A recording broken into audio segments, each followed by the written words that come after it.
What's up, guys? It's Brandon Flash. Today, you are joining me in Boston, Massachusetts, here for a quick trip for a wedding, and had to stop by the new BP Giga Hub right outside of Logan Airport, and I'm going to give you guys a full tour.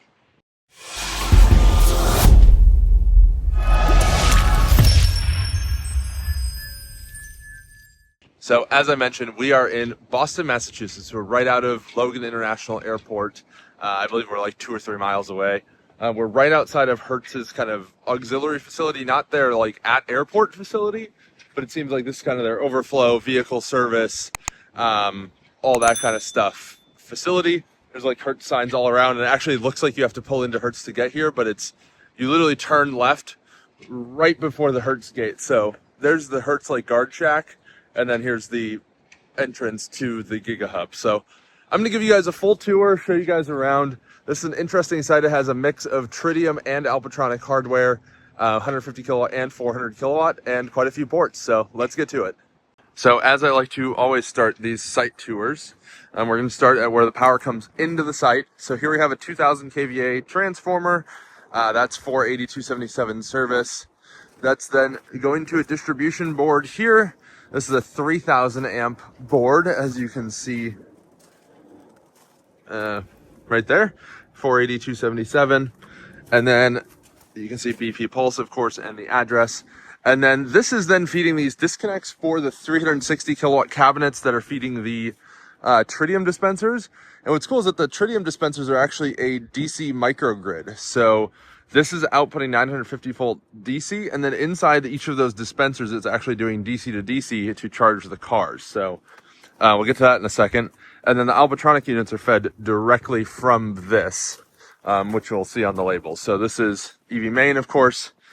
And then here we have some auxiliary power. I'm not entirely sure what's going on here, but we have a step down to 12240. And then I'm also not entirely sure what that cabinet is, because we have a site controller in this box here. That looks like where they also have some like an cellular antenna and such to control the site. Interestingly, the box is not locked, but I'm not going to mess with that. So here we have the tritium dispensers. Let me actually show you the label on the cabinet first.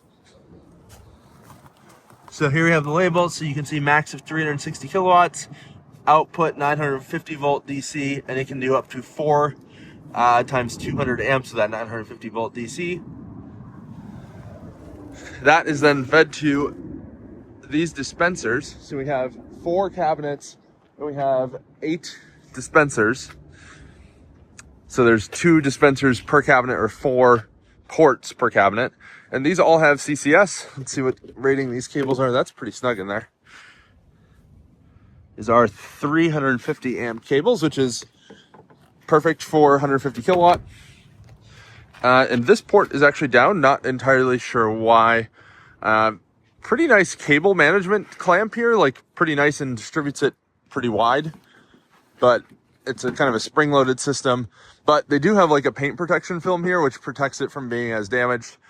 You'll see that on a lot of other units that have similar cable management, that it actually just completely destroys the side of the unit. So nice to see that, but a lot of them are hanging down a little bit because of the weight of the cable. These ports are working. The bollards are pretty far out into the stall, which is a little interesting. I probably would have put them a little bit further back, but these seem to be fairly long stalls, so I don't think it's impeding anyone, and there's a decent amount of room here as well. So overall good. This is a van accessible stall, handicap. It looks like special plate required. Interesting. So it's not a use last sign, but some jurisdictions require that it be signed for handicap only. Even though it really doesn't make sense to do that, I generally recommend doing the use last approach for the handicap stalls. That way, if the site is full, other people will use it. Realistically, people would probably use this anyway if they needed to charge and the site was full, but I think it's a little bit better just to sign it as use last. That way people aren't discouraged from using it if they need to charge. So port down here. These ones look good. Let's just try out the HMI on these. I don't recall if these are touchscreen and buttons or just buttons. Looks like just buttons. So stop. Can switch the language there. Lots of different languages. We'll go back. And then info and back. So not a whole lot to see there without plugging in. There you can see more Hertz area. And then we actually have two of the dispensers are down completely, which is a bit strange. I wonder if those are fed from the same cabinet and that cabinet is just down. We'll be able to see from the labels here. So fed from power unit 2 and fed from power unit 2. So I guess cabinet 2 is just down for whatever reason. Whatever, there's still plenty of ports here and the site is a bit underutilized at the moment. And here we have two of them, same thing that we saw over there as well. And they're all signed as electric vehicle parking only while charging, which is good to see. Looks like we may also have Wi-Fi here. We also have lighting, so lights. And then there's a little access point repeaters. There's also cameras on the posts, so good to see from a security perspective. Here we have 3 more cabinets, so the 360 kilowatt cabinets.